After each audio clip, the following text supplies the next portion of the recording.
Welcome to our weekly discussion of all things current in California politics. I'm Walt Gray. Joining us this week, reporter Emily Hoeven, a political expert for CalMatters.org. Emily, good to have you back here.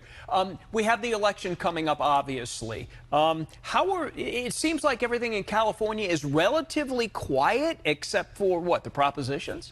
Well, the propositions are always a heated battle, but I think what's really interesting is that for the statewide offices, it doesn't really seem like there's much of a race, for governor, for attorney general, secretary of state, insurance commissioner. It's all very quiet.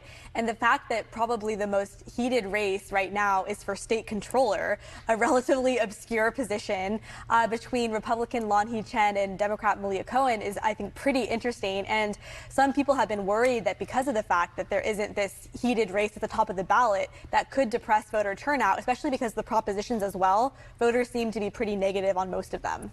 Well, you speak about negative, and I know CalMatters has heard this, and we certainly hear this too, that the political ads, which run aplenty, seem to be extra nasty this year. Are you finding that, and why would that be so? I think we're seeing a lot of really interesting tactics that candidates are using. We had an example here in Sacramento where Dave Jones, who is running for state senate, sent some mailers to candidates basically kind of criticizing the fact that Angelique Ashby, who he's running against, was endorsed by Governor Gavin Newsom and a feminist Democratic club, even though both of the candidates are Democrats. And he was saying she was a fake Republican.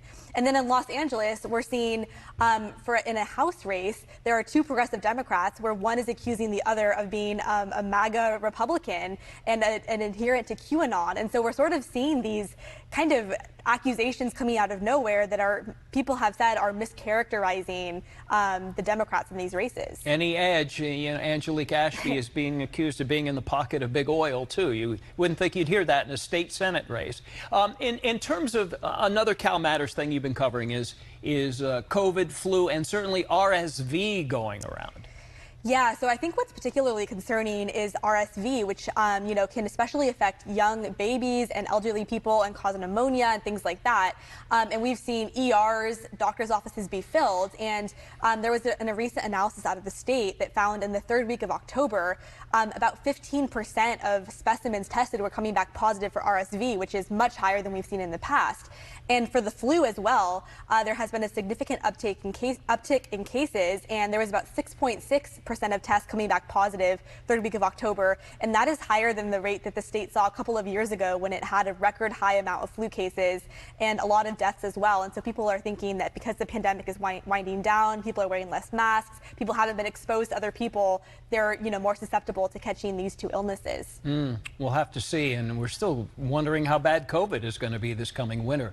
All right, Emily, thank you. Always good to see you. CalMatters is a nonpartisan news organization explaining California policies and politics. Find their work at CalMatters.org. You can also sign up for Emily's newsletter there.